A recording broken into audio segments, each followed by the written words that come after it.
Hello, Gators Baseball Academy fans. Illinois Gators, Missouri Gators want to welcome everybody to our inaugural Facebook Live edition of GBA TV. We're happy and very proud to bring this to you guys. I want to thank especially all the members of the Academy that make it possible for us to do this so that we can provide content and information for people out there that are probably dying for it right now. Virus, it's a very serious thing that's going on, and I know we're all missing baseball, but for right now, this is going to be the kind of stuff that we have to do.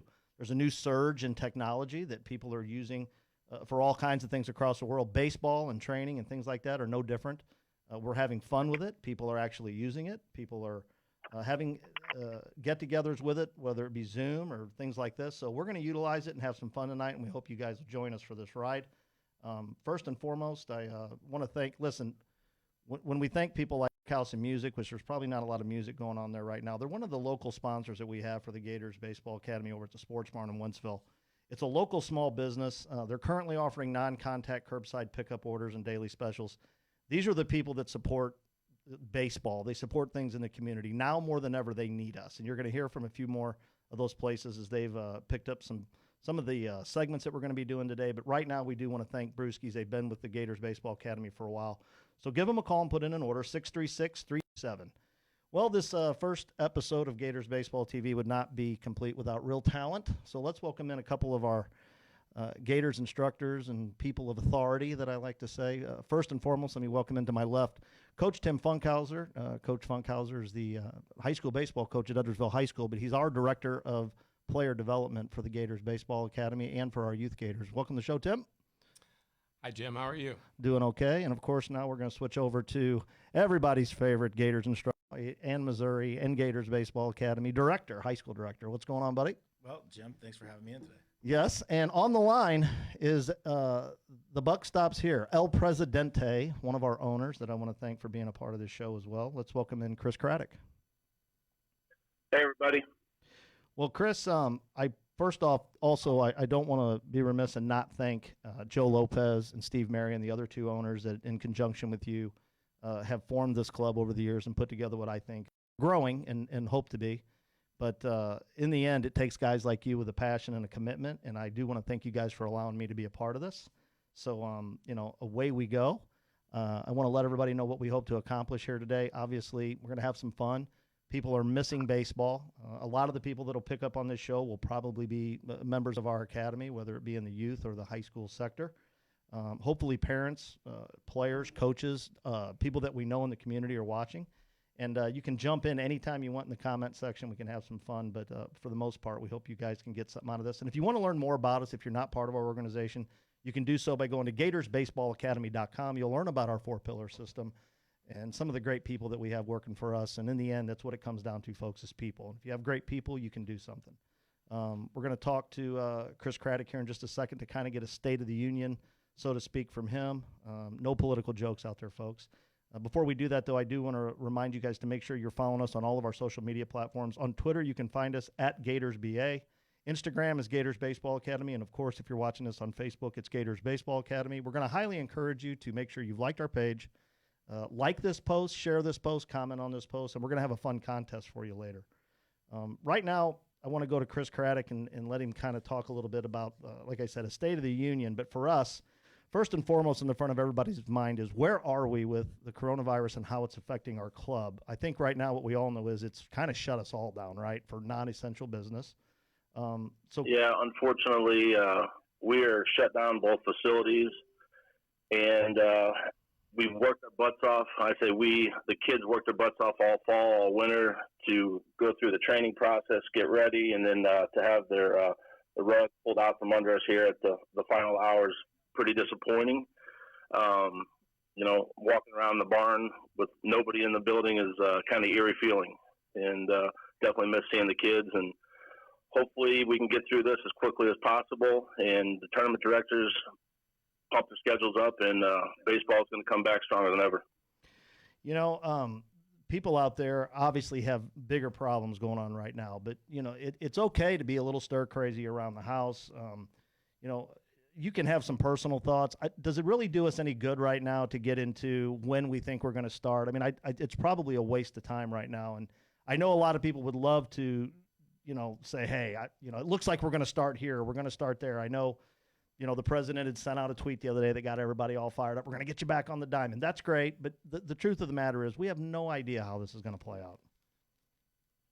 No, we don't. And believe me, we've talked about planning. If we start middle of May, middle of June, God forbid, we don't get any of the spring or summer season in, kind of what we're doing. So we're trying to, plan accordingly, but we can't guess. We have no clue.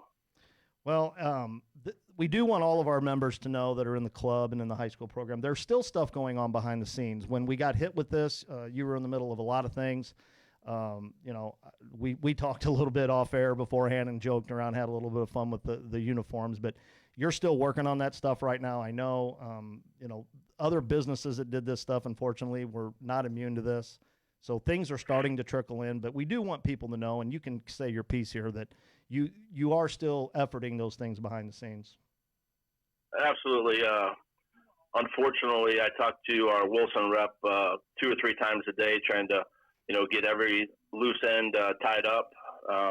We're waiting on a couple hats that were unfortunately stuck in China, but I think we received one of the 2 yesterday and should have the next one hopefully by the end of the week, if not next week. But other than that, a lot of the guys should have everything. There are still a few missing pieces, but Sparta, Indiana, I believe it is, where Wilson does a lot of their manufacturing and stuff in the States, has been shut down and currently shut down, I think, until April 15th. Obviously, depending on what this coronavirus does, it could be extended out. But as of right now, they're shut down totally for making anything until April 15th. But we'll have everything before anybody starts playing baseball. Well, I know that you're working on that stuff, and it's not fun, and I know there's been some headaches there, and I know we're going to clean that up and get better with it. As the landscape changes, we got to be ready to move. We got to be flexible. We got to adapt. I don't think things will ever go back exactly to the way they were with certain things as we become more familiar with technology. One of the things that we're starting to see more and more is a lot of videos, tips, things like that. But I'm seeing more and more people train online. Now, it's something that's been going on for a little while, and I think people may have been a little hesitant and resistant. I think people are still stuck in that, I want to be with a trainer, I want to be working one-on-one, I want to do this. But people are going to have to become a little more flexible, and I think this has pushed them there. And to that note, I believe our club is starting some online training. Yeah, so Jake Pugh's done some stuff with Virtual Hit Lab, so he's familiar with the forum, and our instructors are chomping at the bit to get some form of, work back together and getting with these kids. And I know that these kids, I have 5 of them at home, so I know how stir crazy they're going. And I think if we can provide that outlet for those guys at a very minimal cost, I think it could be good for everybody. Yeah, it's to me, it's something, like I said, it's been going on for a while. I think a lot of people hesitate a little bit to jump in sometimes feet first to something they're not sure about. Is it good? Is it not? The reality right now is we don't have a choice. If you want to get work, this is your opportunity to still do it with a trainer. And people are going to have to get creative. And I think we're also going to do some stuff here on the show. And one of the things I'm excited about, and besides talking to guys like Seth and Tim, our instructors are busy behind the scenes putting together tips, drills, things like that people can do, all with a focus on being able to do them in tight quarters, at their home, in their basement, in their garage, in their backyard, out in an open field somewhere, because we know we can't be with a lot of people. We can't, the 6 foot social distancing, all that. This is all done with the thought of how we can stay sharp a little bit while this stuff's going at home. So I'm excited about that. And to that end, I believe we're going to have a little contest here. So thanks to you and our owners and everybody involved with Gators Baseball Academy, we're going to have a qualify to win a live online lesson. Now, the rules are simple. You see them on the screen. We're going to ask you to like and share this post. It's our episode 1. Now, we're going to be doing this each week. So the contest will be each week, and we'll have a new winner. But for this week, we've got 2 ways you can win. Number 1, you're going to have to like and share this post. Once you've done that, the way to qualify is we're going to ask you, well, not you if you're a parent or a coach. I don't know that we want to see your skills, but we want to see your son or daughter's skills. So we're going to show you guys a couple of tips today, a couple of training videos. You can pick which either one you want to do. You can do both if you want. We're going to ask you to record your son or daughter doing the drills and come back to this post and put them in the comment section. Okay, make sure you put in there his name, what team he plays for, and put it in there. Now, each week, we're going to put all those in a hat. and then we're going to pick it out, and somebody each week is going to win a free online training session with one of our trainers. You can pick whichever you want, pitching, hitting, catching, fielding, whatever you want. Now, for the first week, the first 10 guys or ladies that post a video of them doing the drill, the first 10 are going to get a free online lesson. The first 10. Okay, so after this show's over, you guys will have seen the videos that we're going to highlight today for you guys.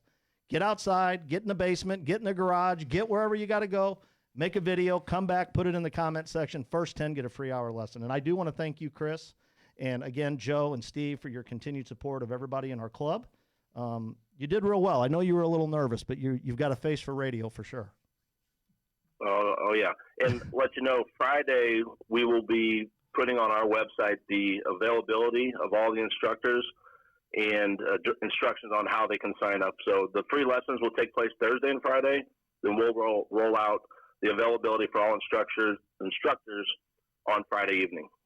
All right. Well, listen, I appreciate you taking some time. I know I appreciate all the stuff that you're doing behind the scenes. We're going to let you get out of here, and we're going to talk some baseball with the guys that teach the game. Sounds good. All right. That is Chris Craddock, our president of operations for Gators Baseball Academy. I want to thank him for coming on and kind of giving us a little bit of information about where we're at.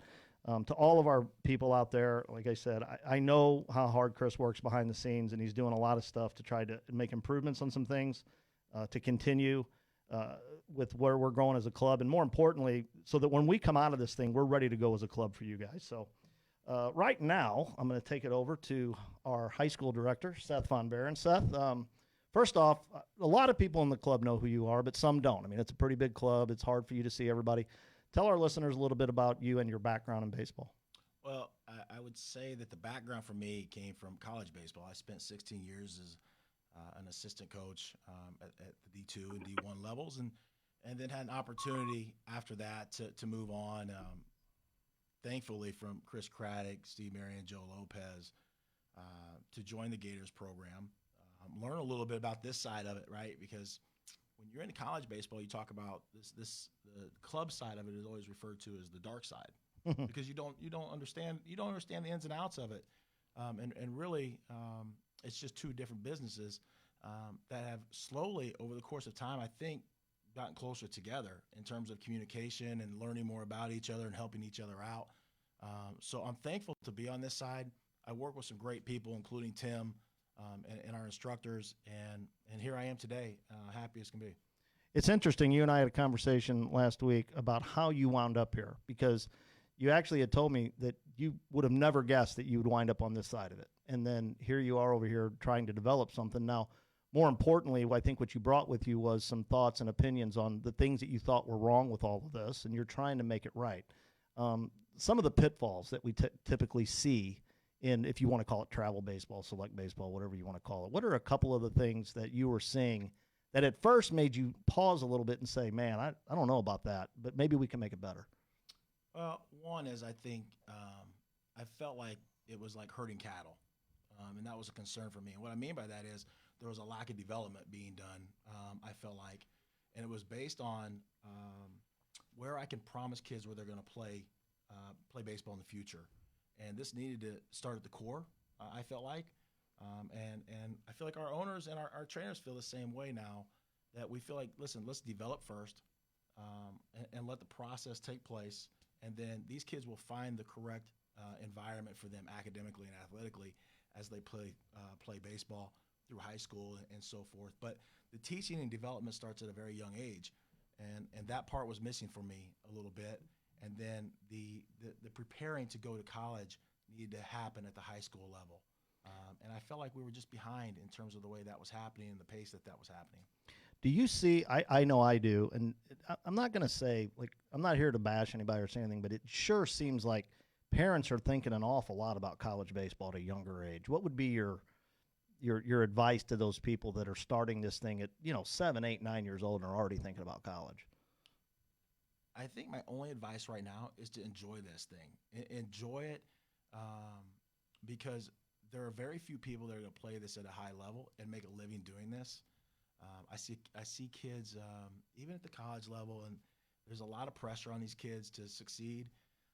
I probably put too much pressure on my own kids, to be perfectly honest with you. But at the end of the day, this thing's gotta be fun. There's got to be more involved than just the game of baseball. It's got to be about academics. It's got to be about their social lives. It's got to be about this thing's supposed to be fun. And at the end of the day, if you're not having fun playing this game, there's probably something better to do. You know, one of the things that, you and I discussed when I first got involved in this was we talked about people. We talked about, you know, if we're going to do this, we kind of laid out some things and we thought, okay, it's ultimately going to come down to the people that we have that are teaching the kids and that are putting this together. We threw a name on a wish list. I remember this. You and I talking about it. We threw this guy's name down, and I'll never forget, Chris Craddock looked at me and said, he wants to do this? And I said, I have no idea, but I'm going to ask him, and I'm going to make him tell me no. And I'm going to bring that gentleman in now. That is my good friend, Coach Funkhouser. Tim, how you doing? Good. Tell our listeners, I mean, a lot of people know who you are, but tell our listeners a little bit about your background. Yeah, I played at Edwardsville High School and then went to Western Illinois, played 4 years, returned as a grad assistant, and thought I wanted to be a college coach. And then I student taught at Triad High School, and after the grad assistantship for only the spring season, I ended up leaving there to take over at Triad High School and was offered the head baseball job right off the bat. So that was a good opportunity for a growing school. I was there for 3 years, and then I've been at Edwardsville for the last 21. Yes. You know, I've had the opportunity to coach alongside of you and learn from you. You're really, you're an excellent teacher of the game. So like I said, when we were putting this together, we had put this down. You and I have talked over the years about some of the ups and downs when it comes to travel or select baseball. And you've been passionate as well as Seth of, you know, where does all this fit? Where do you see it today? I think it's constantly changing, and it's changed over the years. Whenever I started coaching in high school, there was really just a few club teams or one or two club teams in our area. And then it's continued to evolve to where it is. And today I think there's a need for there's so many different outlets for exposure, but I think development's key. And I think being a part of Gators baseball for me gives me growth opportunities, as well as my boys are developing within the program during the time with them. And I think it meshes well. And I think establishing the connections that Seth has and others have within not only development, but also connections with college, I think are a key component. Yeah, I'm kind of going through that right now, as you know, with my own son and finding his way into the college program. For our high school guys out there right now, probably more affected. I mean, believe me, everybody has their own personal connection to being affected by the coronavirus. Our high school kids right now, especially the seniors and juniors, are probably looking at a couple of years. And then we can also speak to some of our kids that we've had that have moved on and are knee-deep in the college thing. Seth, I'm going to go back to you. You and I have talked a little bit about where this thing's at. Give your 2 cents on maybe a little bit of education. And again, I know it's evolving, right? But a few things that you're seeing that are going on due to the coronavirus and college baseball and where it sits for some of our high school kids. So I don't know that I don't know that there's a great answer to it right now. Well, it's really gray, like charcoal, right? Yeah. And in fact, I'm probably learning something new every day just in communication, whether it be from a high school coach or whether it be from a college coach or a junior college coach, whatever it may be, because they're changing as this thing evolves as well, right? As of yesterday, I think the NCAA had put forth the opportunity for players to be granted a year back. And what happened with that was there was going to be this transfer portal, which was set up several years ago.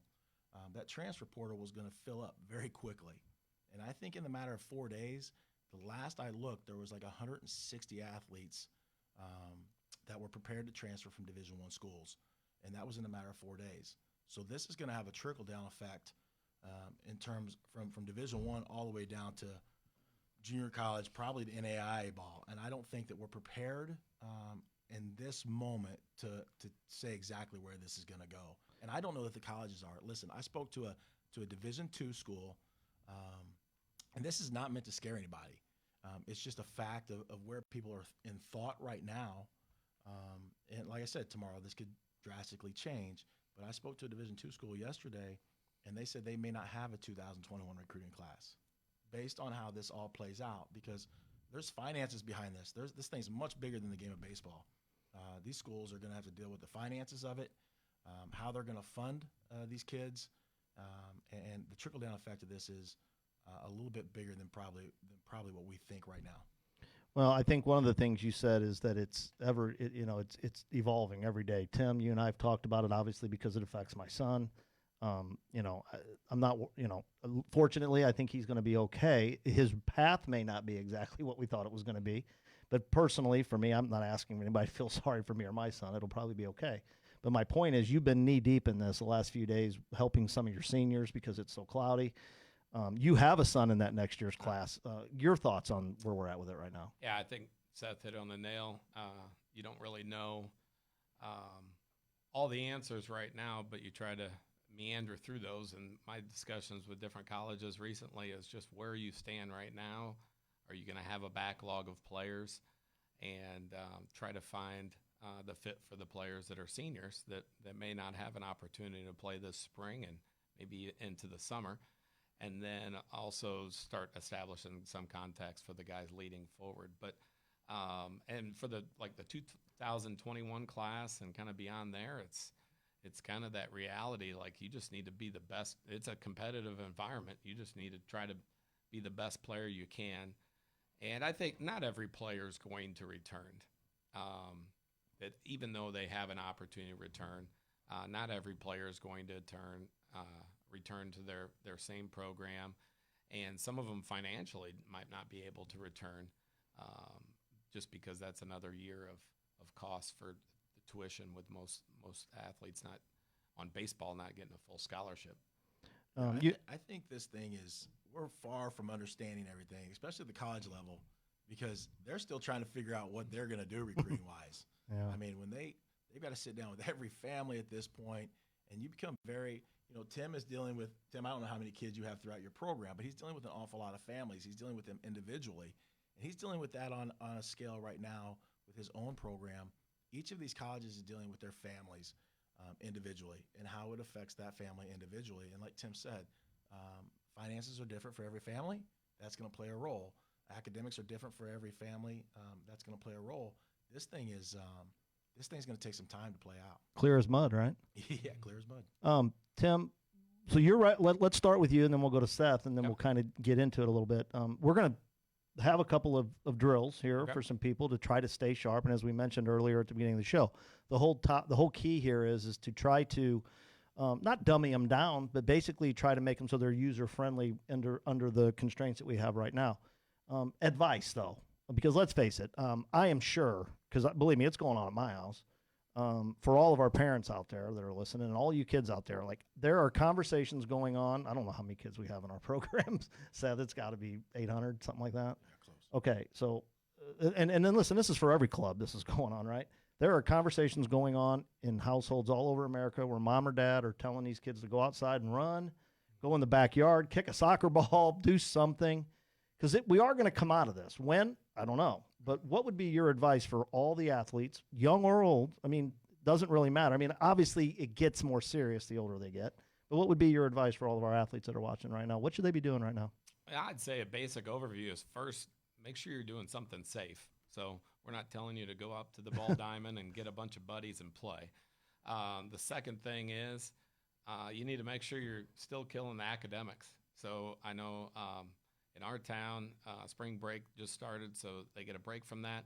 But other than that, try to manage your time, get your academics taken care of, and then you need to get activity. And it doesn't always have to be all baseball activity, but get some activity and then also involve skill. So everybody's worked on building their skills during the winter, and I think now's a great time to kind of throw back to what I would have done as a kid when I didn't have an opportunity like Gators Baseball Academy when I was younger, and I played on a little league team that played maybe 14 games a year. So I had to get a lot of practice on my own. And I know the drill series I'm going to be presenting is wall ball, but that's kind of a throwback. And I think it's a way that you can play by yourself. You can play with a brother too, but you can play by yourself and get a lot of skill practice. So even the same skills that you worked on during your lessons or your team practices, now you can do those and target areas, and it develops skills that translate, just like a basketball player dribbling or shooting on their own, just like a soccer player getting touches. Wall ball gives you a ton of touches, and you can control what happens, and you can also use your imagination. So I think that's the aspect that I focus towards. We're going to get some people out there to boohoo a little bit, right? I don't have a batting cage in my house. I don't have this. I don't have that. What would be your stance there for somebody? Well, I think you can find a lot of people have a tee at home and they can hit into something, or even toss and hit into a net. I've built a couple in the houses I've lived in, one in the garage and now one in a basement. And so I think you can do some of that. You could do some dry swings. Far as the wall ball is concerned, you can find areas. The house that I grew up had a brick wall on the side of the house, and I had grass. So I had variables from the ball bouncing off the brick differently.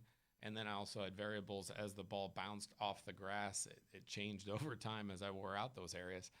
But having drywall, having a basement, it doesn't take much space. If you have more space, you can utilize it in different ways. And then getting some type of conditioning. You can do jumps. You could do like a broad jump, maybe 5 repeated, and then do like a box jump, just jump straight in the air. You don't need any equipment for that. And then like at home, we had a medicine ball the other day, and we were slamming those down to the ground and then just creating a circuit and on for 5 to 8 repetitions, and then rest for about 45 seconds and repeat. And there's a lot of different information on the internet, but you can do lunges.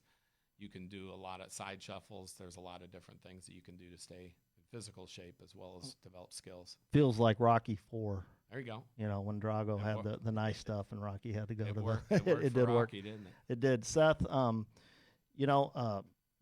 being a high school director, I would say this. We always say when you get to high school, this thing really starts to get going, right? Between 15 and 16, it really gets going. For you, what do you expect of your high school athletes right now? I don't know that we expect anything other than they take care of themselves. And what Tim's talking about is, number one, being creative and really not making excuses. So for me, it's find a way to get better. It doesn't matter what you're doing. Find a way to be more athletic. Find a way, Tim just rattled off probably 15 things that you can do here in 2 minutes. So I think that if you can be creative, what's going to happen here, when I was in college baseball, what we always said was the winter break was huge. What are you going to do over winter break on your own? Because the kids would go out and they would be by themselves. Our high school kids are now living that here in unfortunate months. What are you going to do while this is happening on your own to be better? Because somebody's going to come out of this better than someone else. And I would leave it at that simple. And Tim touched on this earlier. Do whatever you can to put yourself in the best position to be successful. There's going to be some people that are going to sit at home and probably not do a whole lot over this time. My only expectation would be that some of our players pass those people. And whether those people are in our program or outside of our program, that's not up, not up to me. I would hope that some of our players inside of GBA would take the opportunity to pass somebody.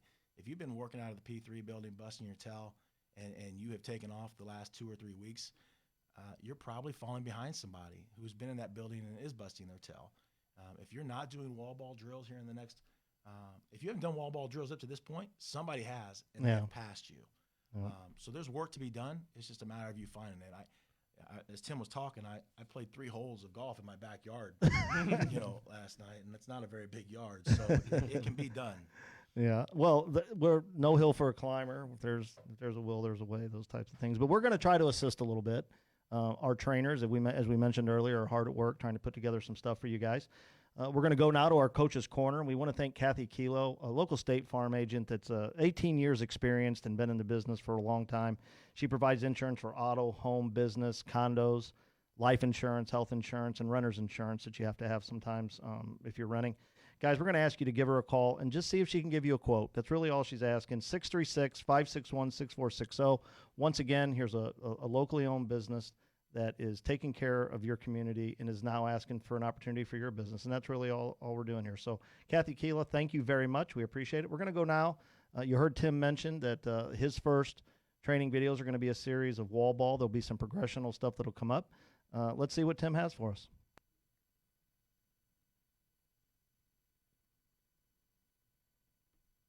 Hi, Tim Funkhouser, Gators Baseball Academy. We've created a wall ball drill series that you can perform at home to acquire your infield skills. Best wishes. Wall ball is an outstanding drill that you can do to develop your infield skills. Hall of Fame shortstop Ozzie Smith presented on the Baseball Bunch back in the day, hosted by Johnny Bench, on how you can use a wall to simply develop skills that translate to the game. Equipment that is needed. You need to find a wall. In this case here, I have drywall in my garage, but you could also use a concrete surface or a brick surface or some type of surface that is not going to be damaged by the ball and that gives you enough space to perform the necessary skills. Various types of balls may be used for wall ball. Choose a ball that does not damage the surface. A tennis ball or a racket ball is a good starting point. The drill series will start with basic hand development, and then we'll progress from there. Let's get started.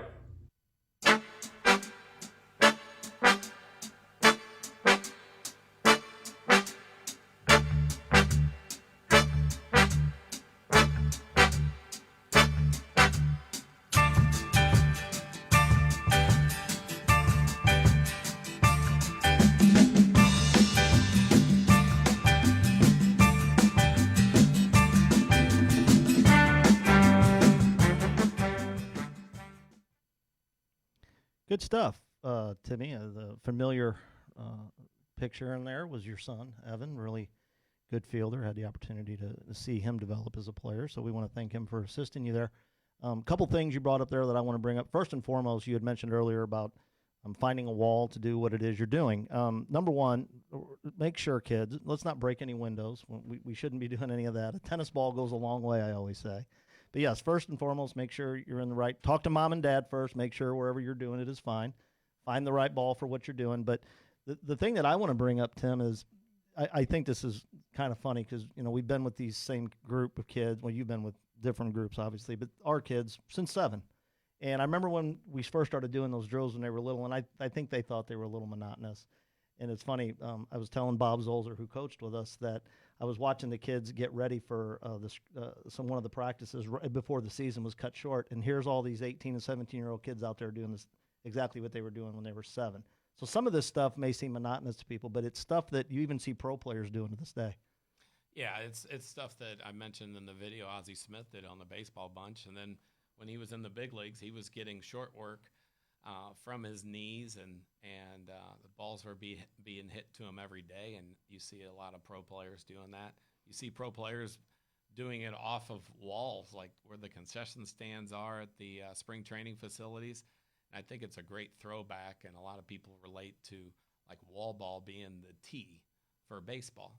So I think one, find a safe facility or find a safe wall. 2, it's good to vary the wall. You can vary the ball. I showed in the video, I tried to institute a couple different balls, and that we started really basic with the first video, and there'll be some additions to that as well. But it gives you a chance to get a lot of repetitions and to perfect your skills. And the biggest suggestion I have is players are going to get frustrated because they're going to bounce it off the wall and not catch it every time, and that's fine. But then decrease the failure rate, and then you're working on making plays. And then as you back up farther, you're going to force yourself get in a good prep step position or a good fielding position, and then use your imagination. So a lot of the stuff initially is a lot of block work where you're doing a certain exercise during a certain one. I'd suggest doing 5 to 10 maybe reps in a row, and then switch on to a different one, and then have some play time where it's showtime where you're throwing it off the wall. For me as a kid, I'd play games that way. and I would just bounce it different ways. I would bounce it off the floor first to create maybe a pop-up or create a short hop. I would bounce it at a different angle to create a forehand or a backhand, and we'll get into some of that as we go, but you can get a lot of repetitions in a short period of time, and those are your touches like I talked about with basketball or soccer. You want to be able to handle the ball. What's the significance of starting? Like something I've noticed over the years is, if you want to call it progression, you always start barehanded. What is the significance of always starting on the with bare hands as opposed to gloves? Yeah, I think you got to do a lot of things well, and you can even go like with the 3 fingers, with the thumb and the first 2 fingers, to also emphasize being able to field it where you're actually going to feel it with your glove. But I like using the bare hands to work on the exchange, really have to track it in. And then if you have a heavier ball or a firmer wall, you can add the glove later, but it's not really a must. And I think using anywhere from, some of the kids might say even a tennis ball in their house is going to be more of a challenge than I had a foam ball in one of those pictures. I had a wiffle ball. The racket ball works out great. And all of those play different. And I like an old tennis ball versus a new one because the ball has a tendency to stay down and it doesn't give you kind of that top shelf bouncy ball, which is easier to catch. So, but I think even you can alternate balls as you go. But as we release those different videos, I think in the short term, you can figure those things out on your own. And then we add them, you can continue to work on developing your skills, kind of a block form. One last thing on this. Something that you've noticed over the years that's probably the biggest reason why kids struggle at first with fielding ground balls? I would say most of them usually catch the ball well. It's the exchange and the footwork to allow the throw to play out. So there's you got to field it, you got to exchange it, you got to throw it, and the other person's got to catch it. And if you just catch the ball and that's all you do and you don't finish the throw, and the other person can't catch it, then it's not recorded as an out. So a lot of that, and even just watching the video as I went through and edited some of that, there's some things to clean up with Evan that he's going to work on. And one of the things I like to do in our short work or even a wall ball is to field it and feel it get back to the middle of your chest or middle of your body so you can feel a good exchange, which then sets up. And as we go through some of the knee stuff, stationary footwork is working on hand development, but then as those transition with the footwork, I think a lot of that can help put the player in a better throwing position. Well, that's our first drill for the week, our inaugural show with our first intro for wall ball. So for all of you wanting to take advantage of that contest out there, let's get outside, let's get on the side of the house, in your garage, in the basement, and let's see you guys down on your knees using your bare hand playing a little wall ball. So get that sent in. Have to be happy to look those over and see who's sending them in. You can't do this thing, though, without hitting. Everybody wants to swing a bat, and our good friend Jake Depew has put together his first tip for us. Let's go over and check out Jake Depew and his midline drill. As Jake Depew here, Director of Hitting with GBA. Thanks for tuning in. Today we're going to be showing you the midline drill. This is the midline drill. The midline drill is designed to help hitters turn behind the baseball and get to a strong contact point. As you can see, there's a PVC pipe placed on the ground between the hitter's feet. The PVC pipe is there as a visual for the hitter. The idea is that as the hitter turns toward the baseball, they think about getting their center line or their center of mass behind the PVC pipe on the ground. This helps get the hitter to a strong contact point and attacking the ball at the correct angle. This is a great drill for hitters who struggle with leaking forward or attacking the ball at a steep downward angle. The better that the hitter gets at turning behind the baseball, the better bat path they will attack the ball with, and the more line drives they will produce. Great stuff there from Jake Depew. Tim, you coached against Jake in high school. I don't remember him swinging that nice and easy to you. I think he was a little more violent than that, wasn't it? He was a very good player to watch, and you didn't like when he was in the box against you. So you liked scouting him better than actually playing against him. But Jake adds a lot to the GBA program with what he brings with instruction and what he brings to the field daily. Yeah. You know, I saw Jake play. He was in high school. I tried to recruit Jake for all of about 3 minutes. He was Well, Seth, I'm going to go to you on the hitting portion because I tell you, I'm very fortunate to be around you and Jake quite a bit, and listening to you two guys talk about hitting is fascinating. I know that you do a lot of the hit lab stuff with Jake, and you guys bounce stuff off one another, and you've tried to put together training to make it simple for kids where it's not too complicated, but at the same time, we're trying to get into that next level of hitting. The midline drill, why don't you go over it a little bit, your thoughts on it, and how you see that really benefiting kids, whether they're, and again, we know it's a little tougher for a really young kid to kind of try to do some of these movements, but they can at least try. So why don't you start there for us? I'll try to keep it real basic because I'd rather Jake go into that stuff more than me, but and Jake is very advanced in what he teaches, and he's very smart at what he does. But I will tell you the baseline drill of putting the PVC pipe is that we see so many kids drifting into their front side and losing power off their backside. And the other part of it really that is important to me is if you look at Jake there, he's almost in a very athletic 50-50 stance when he gets ready to strike, the baseball from his load position. And that's where we try to get kids to be, is athletic. Once they take their stride, you want to remain in the athletic position. We see a lot of guys, especially at a young age, they're not in an athletic position. And you know what? Part of that is being at the age of 7 and 8 and timing up the same speed fastball that comes in. But as you get older, those speeds change and things change a little bit in terms of breaking balls and fastball location a little bit. And you need to be in the most athletic position that you can possibly be in. That drill puts you in that position.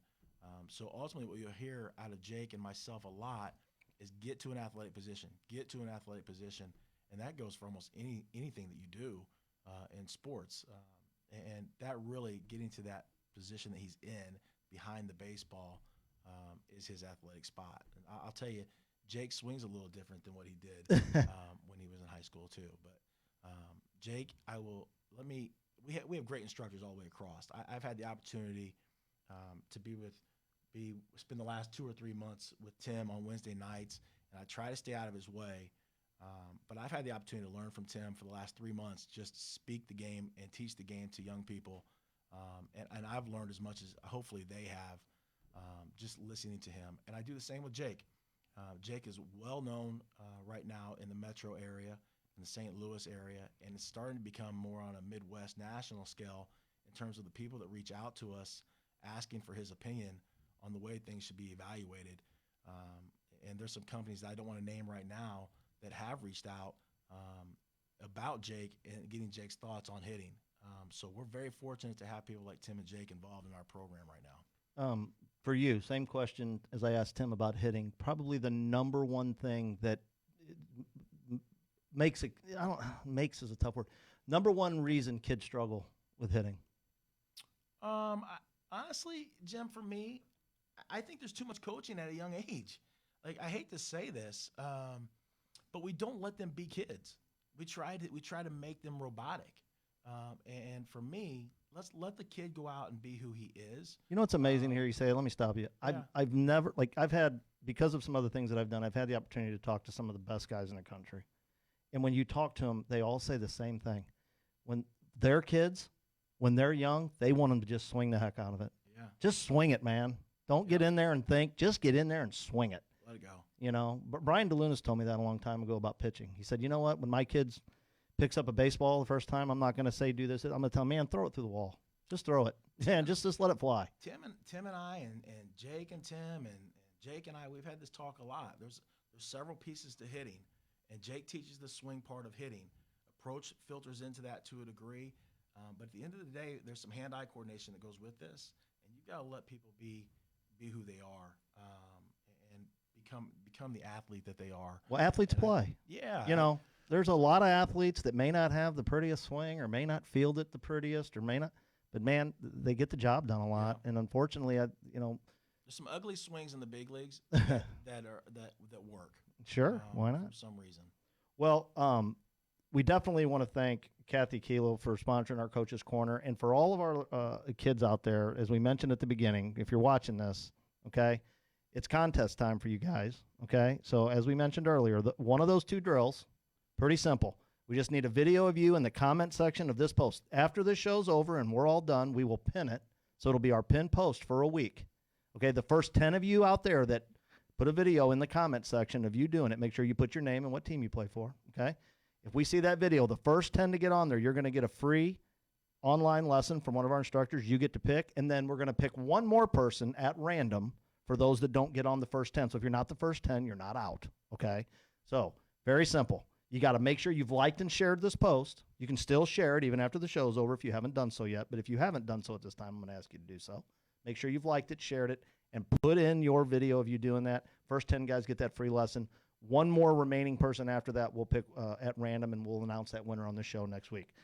Speaking of announcing kids on the show, something that I'm really, really excited about. We were talking about how we were going to do this and where we were going to go from this, but I know you've had the opportunity to coach the next young man, so I'm going to let you talk a little bit about our Gators High School Athlete of the Week, brought to you by Assurance Protection. They do security systems, intercoms, phone systems, home theaters, fire alarms. Give them a call, 314-236-9510. They're owned by Ryan Montgomery. His son Cooper plays for the Missouri Gator team, so we really appreciate him, and he brings us our Gator High School Athlete of the Week. No better place to start than Mason Rohr. Tell us a little bit about Mason, Seth.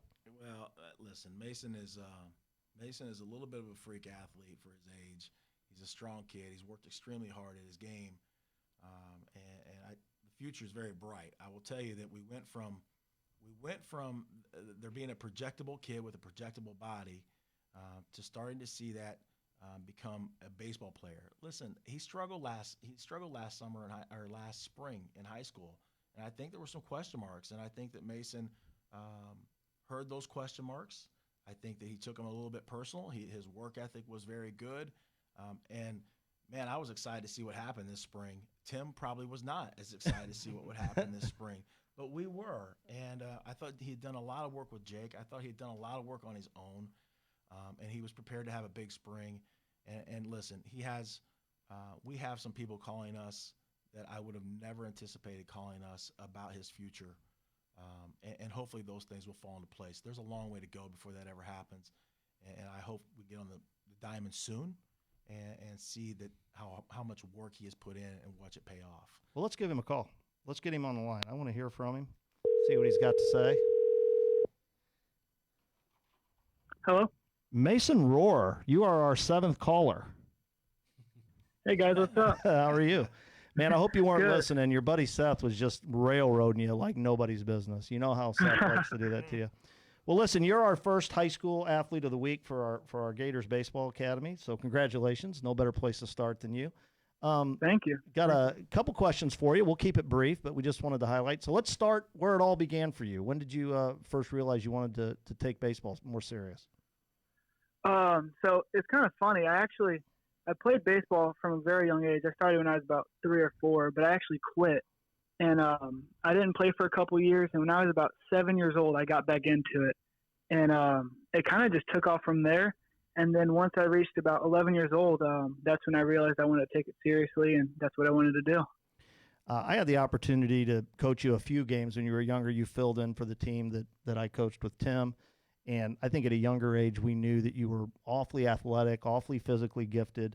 I think when you were younger, we were worried you were going to be the next Mario Lemieux, though. That was part of the problem, wasn't it? Yeah, that was a huge problem. I played travel hockey basically my whole life. That started at a young age, too. I started playing hockey when I was about 3. And, I was super serious with hockey. But hockey is a pretty expensive sport, so I had to cut down on that. And that's when I kind of took baseball more seriously. Whenever I decided to let go of hockey, I focused more on baseball, and I just kind of took it over. Now, for you, baseball's gotten kind of serious. Yep. You know, I told somebody this not too long ago. You obviously have been hitting with Jake Depew for a while now. Yep. I was actually there in the sports barn this off season, and you did something pretty amazing. During one of your sessions with Jake, when he had you hooked up on the Rapsodo, you hit a ball 107 point something miles an hour, which is pretty darn good for a 16-year-old kid. Thank you. And the amazing thing to me was he put it out, and everybody was doing all this stuff, and oh well, it's Mason Rohr. He's blessed, blah blah blah. But what people didn't see, and I missed the opportunity, and I told you this. About 30 minutes later, I was in the back room working with some kids, and I'm talking to them, and all of a sudden I hear a barbell clank up against something, and I turn around, and you're in the weight room. See, now that's what people don't see. Okay, they see you in a cage and they see you doing stuff. They don't see the hard work that goes on behind the scenes. So what would be your advice to some of these young kids out here who would like to swing a bat and hit a ball hard like a Mason Rohr? I mean, for me, the biggest thing is like practicing your swing and everything. That's important, but you've got to get stronger. You've got to get bigger. You've got to get stronger, and you've got to get faster. For me, that was a huge part in getting my ability to hit a ball 107 miles an hour. Is I always find a way to get in the weight room, whatever it takes.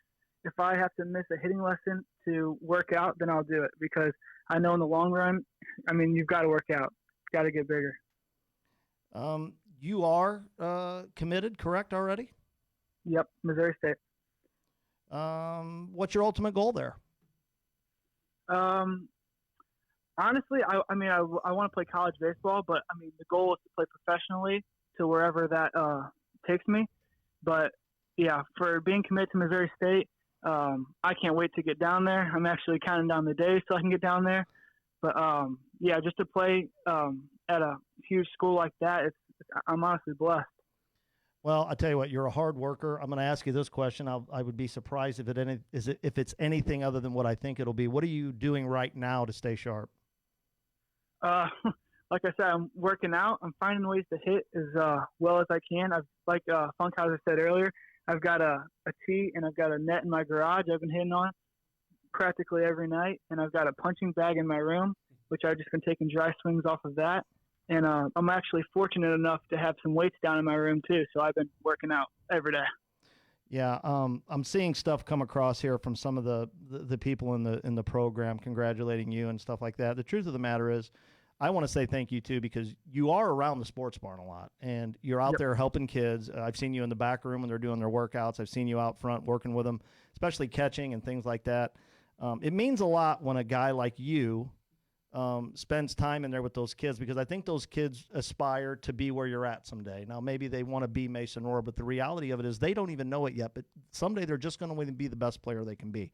You're a great example for that. I want to thank you for being our first athlete of the week, and I know I'll let Coach Funkhouser say a little something to you right now, and I'm sure he was looking forward to pitching to you this year.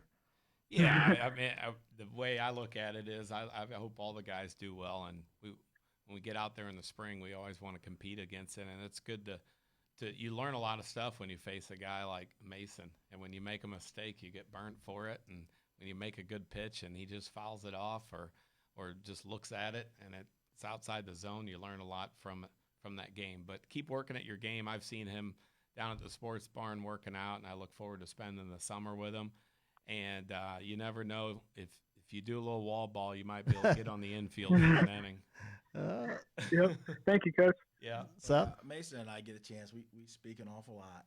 And Mason, your best days are ahead of you. I believe that. And I look forward to watching those days, but Mason and I also talk an awful lot that they can go away quickly, and somebody's always there to take your job and your place, and just continue the hard work, man. And great days are ahead for you.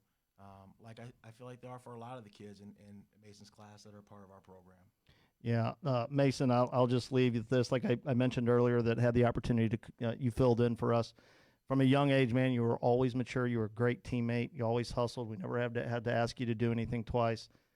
You were special on the field, but you were special off the field. So I'll encourage you to just make sure you remember that as well. Becoming a great young man is what it's all about. So thank you for doing this. I appreciate all the help you are to me when we're working with the kids down at the academy, and I look forward to following your progress, my friend. Will do. Thank you for having me on. All right, the one, the only Mason Rohr, a truly gifted kid, man. And very humble. Jim, he's a very humble kid who's worked extremely hard, and I don't think he takes anything for granted. And it's one of the things as a coach, and I know Tim, I think, would agree with this. You start to appreciate these guys much more than just baseball players. Sure. Who they are as people becomes very important to us, and being playing a very small part in their lives is important to us. All right, going to take it on down to the youth side now, and we're going to go over to Missouri for our Missouri Gator Youth Athlete of the Week. That's Drew Messy. We want to thank Dane Carver, Midwest Land Group broker and agent. He'll help you find land, whether it's for outdoor sports, for hunting, farming, residential living, or just a getaway destination. One of the most genuine guys you will ever meet. He also has a son, Bradley, that plays for one of our Missouri Gator 8U teams. Give him a call if you're in the market or if you just want to look at some stuff or you're thinking about it, 636-346-1593. And again, guys, this is just us asking you to support the people that have been supporting us. So let's get Drew on the phone. I'm real curious to see what Drew has for us. I think he might have some neat things to say about some of our trainers, maybe. I don't know. Hi. Hi, is this Drew? Yes. Drew, Jim Cromer with the Gators Baseball Academy. How are you? Good. How are you? Well, I want to congratulate you on being our first Missouri Gator Youth Athlete of the Week. Happy to have you. Thank you. How old are you, Drew? I'm 12. 12, so you're a 12U player. And who's your coach? Coach Trifoletti. Coach Trifoletti. You enjoy playing for Coach? Yes. Good stuff. Now, did you train this winter at the sports barn? Yeah. Who's your favorite trainer down there? I'm going to put you on the spot. Probably Tyler. Tyler? Wow. Yeah. Okay. Tyler Latham. Tyler Latham. Okay. All right. What's your funnest thing to do at the sports barn when you're doing your training? Probably fielding. Fielding, because I got a picture of you on the screen here. You're famous now, by the way. People are going to want your autograph. I got a picture of you throwing, man. It looks pretty good. I'm pretty impressed. Do you like to pitch? Yeah. So right now, we're trying to keep our arms healthy. What are you doing right now to not go crazy and sit in the house all day? Well, I've been running in between classes, doing push-ups, and I've been pitching in my pitch pocket 2 times a week. Mind if I Wow. come work out with you? Yeah, I was going to say, can I send my 17-year-old over? Because he seems to be getting a lot of sleep. You think maybe I could send him over to your house? Yeah. So how long you been playing baseball? I've been playing since I'm about 6. Since you were about 6 years old. So you've been in this game. Man, you're a veteran. You've been doing this a long time now. Not so long. You'll think it's long someday. Who's your favorite baseball team? I like the Cardinals. You like the Cardinals? Who's your favorite player? Francisco Lindor. Francisco Lindor. I like it. You know, I thought we were going to get the standard answer. Everybody usually says Yachty. That's good stuff. It's a wall ball guy. Yeah, that is good stuff. Well, listen, I appreciate you and all your work. What advice do you have for those younger kids than you out there that are going stir crazy right now? What would you tell them right now they should do to stay sharp on their game? I would say work on hand-eye coordination, put the weight on, and stay active. Dude, you are awesome. Am I going to see a video of you in the comments doing one of the drills, trying to get one of those online lessons? Definitely. I love it. Well, listen, man, you were a perfect first winner. We want to thank you. And again, we want to thank Dane Carver with Midwest Land Group, broker and agent. Drew, I look forward to seeing you on the field this summer, my man. Thank you. Great Drew. stuff. Isn't that awesome? That's good. I'll tell you what, man, kids, like, I'm missing the fact, like, my kid's a senior in high school, you know, and when he's gone, it's like, I'm just going to, I think I'm going to adopt a whole 7U team, and probably my wife will hate me for it, but man, I miss it greatly. Tim, you still got Cole, 14, so you got a couple of these to go. You're finally at the point now where both your kids are in high school at the same time, but man, when Evan goes off to college, you're going to be back to where you've been for years, trying to be in 2 places at once. How hard is that? Yeah, it's been better now that they're older, kind of, and especially since Evan drives. But being able to appreciate the time, I think a lot of that came from just coaching and listening to parents and telling them how fast it went, or listening to how fast it goes by. So, like Seth mentioned earlier, just like enjoy the ride, enjoy the time. And fortunately, I was in an environment that even though my dad was a coach, that he didn't put a lot of pressure on me. He expected me to play the game the right way, play the game hard, but he didn't have any additional burden on me to perform well. And he gave me the areas that I needed to work on, or gave me chances to hit me ground balls. I hit with my kids in the the middle of the road the other day, out in front of our house. I think I ruined 2 baseballs, so we found a plastic ball that I'm always throwing out of a bucket. But we're able to find a plastic ball that resists the concrete. But you can get a lot of different practice that way. So fortunately for me, I was able to work on my skills without that level of pressure. So that was fun. It's not always being a coach's kid for sure. It's not, but think about this for a moment. When you think about your favorite coach of all time, I was thinking about this not too long ago because we're stuck, right? We're dealing with having to be around mom and dad all the time. Your favorite coach is almost always your dad. Yeah. Like when you think about all the things that you did, like you played catch. Like I'm watching a video of a father-son the other day playing catch. That stuff's awesome, man. And so for me, like I was thinking back, man, my dad was my Pee Wee League coach, my T-ball coach, my Little League coach. And I had a lot of great coaches along the way, but my dad will always be my favorite coach, right? And I was shocked. I asked Logan when he was 13 if he wanted to go play for somebody, because Logan was a play down. So when he was 13, I said, hey, have you had enough? Like, we get into it a little bit. We both like I love him to death. He's he can be like and I'm just like, dude, I thought he was going to go, yeah. And he was like, why would I want to do that? And I go, well, I just kind of thought maybe. He goes, no, I want to play because I only get to play for you for one more year, and I want to play with I'm like, okay. I was, sometimes you ask a question, you're not sure what you're going to get back. I'd like to play for my dad a couple more times. That'd probably be enough, but it's good stuff. All right. We're going to head to Illinois now and wrap up our show. First off, we're going to go to our Illinois Gator Youth Athlete of the Week, and I got to tell you, I've known this kid. I've known his family for a long time. So many infectious kids around the barn. It's probably a bad word to use right now, but I mean, you talk about a kid that shows up, smile on his face, and loves to be there. Dawson Lancaster. I know this kid. He's so and he's cool as a cucumber. I mean, I just, when you do this show and you actually know the kid, it's kind of cool, So I want to thank Dawson Lancaster for being our first Illinois Gator Youth Athlete of the Week.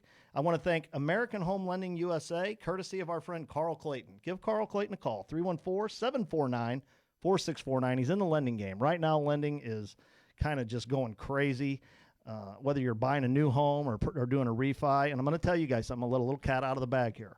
Starting for next season, our friend Carl Clayton is going to put together a program for all teams in our program, a fundraising opportunity for all parents, something that we all do, something that we all know people that do. If you do your lending through him, there will be a portion that goes back to our non-for-profit, then in turn goes into your fees. So there's a way to save money here, and it's going to be done through Carl Clayton at American Home Lending USA. I'm looking forward to him. You'll see a banner in our building over here in Illinois with Carl on it. Tim and I have known Carl for a while. I don't know how I feel about a big old banner of Carl being in there, but it'll be okay. But I do want to thank him, and I think we're going to give my friend, and I'm telling you, this kid is a dandy. Let's give him a call here.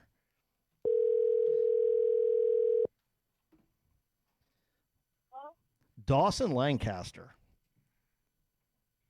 Hi. How are you, buddy? oh, you hung up. I thought he hung up on me, too. I told you, he's that cool, right? Like, he's like, hey, man, I ain't got time for you. Hey, Dawson, you're our Illinois Gator Youth Athlete of the Week on our inaugural show. How you feel about that? Good, thanks. Well, listen, I gave you a good intro here. I told people you're smooth, you got a big smile, you love to come to the barn. So don't let me down, man. What are you doing every day while this is going on? How you staying sharp? Hitting in my garage, playing catch with my brother, and doing pull-ups. Doing pull-ups. How many pull-ups can you do? About 10. 10? You can do 10? That's pretty good. I think Coach. Cromer. I can't do any. How many can you do? I don't do things I can't. I was going to say, wait a minute, let's not get crazy here. So, Dawson, you've been playing baseball for a long time. How old were you when you first started playing? Like 5. 5 years old. Now, your brother, I coached against your brother. Now, he was a good player. Are you better than him? Yeah. I thought you were going to. See, I love it. See, I told you, this guy's not lacking any confidence. What was your favorite part of training this winter with the Gators? Infield. Infield? Well, you play infield, don't you? You play all infield spots. You pitch, you hit, you do it all, don't you? Yep. All right, and I'm going to put you on the spot. Who was your favorite instructor? Zach. Zach Omage. Yeah. Zach Maggio. Let me tell you, there's a kid that could play a little bit. He played for you, didn't he, Tim? Yeah, he did. Yeah. And he's a really good instructor. Yeah, he is. Yeah. Gritty kid. Hey, I see a little Maggio in you. What do you think of that, Dawson? Pretty good. hard nosed. You like to. I picture you coming home with the dirtiest uniform. If I asked your mom if that's true, would she tell me I'm right?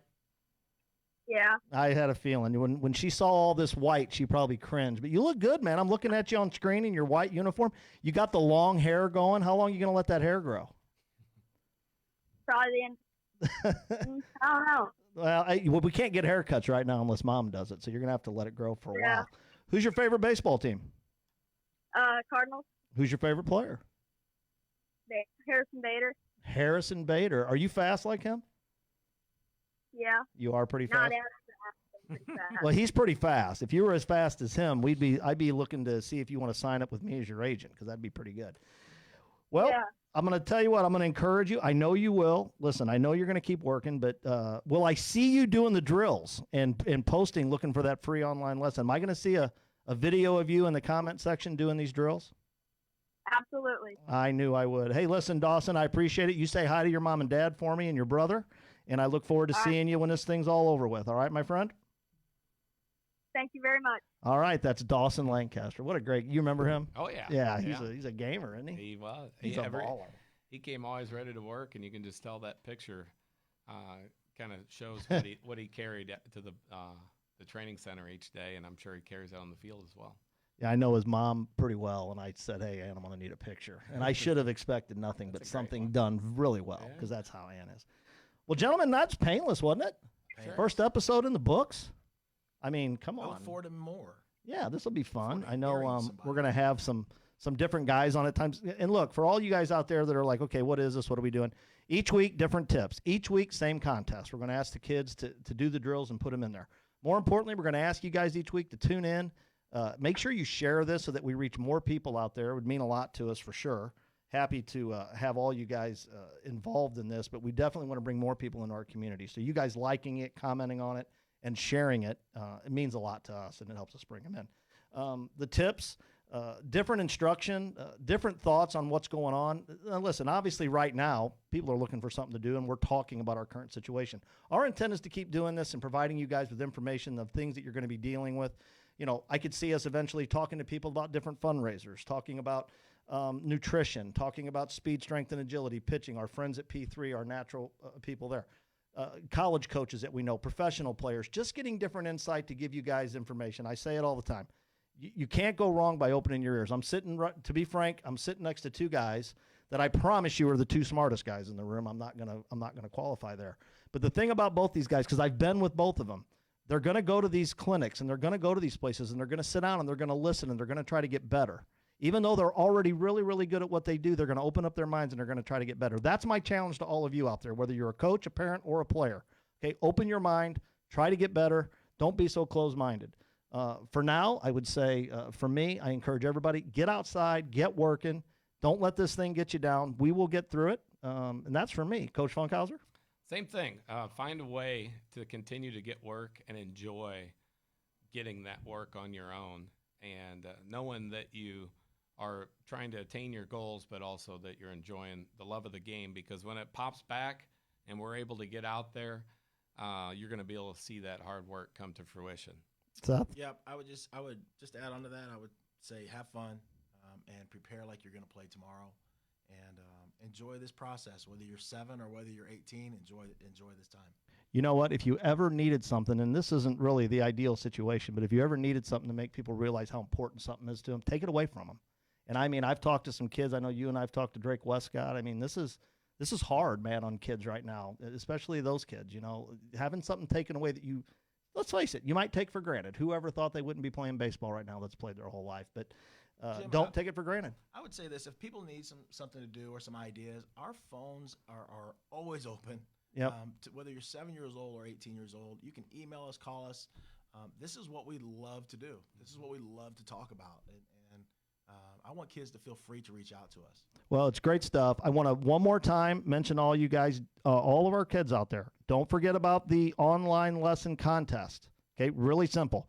Make sure that your parents, probably it's their account, make sure they've liked and shared this post, okay? Then you got to go on there and post your video of you doing one of the drills. The first 10 people to do it are going to get a free online lesson, and then after that, we're going to randomly choose one, and then each week we're going to choose one person to do it, and you guys can learn more about those online lessons as well. Pretty simple to do. Guys, thanks for joining me. One more time, I want to thank the Gators Baseball Academy, and you guys can learn more at gatorsbaseballacademy.com. Their 4-pillar system is second to none, and guys, they really take it to heart, the people that they put in front of your kids. The program is built on people, I promise you, and that involves you as well. We need good people. If you know good people that want to be involved in the program, have them check us out, gatorsbaseballacademy.com. I'm Jim Cromer. That's Coach Tim Funkhouser, Coach Seth VonBehren, and, of course, thanks one more time to our owners, Chris Craddock, Steve Marion, and, of course, Joe Lopez. Guys, out.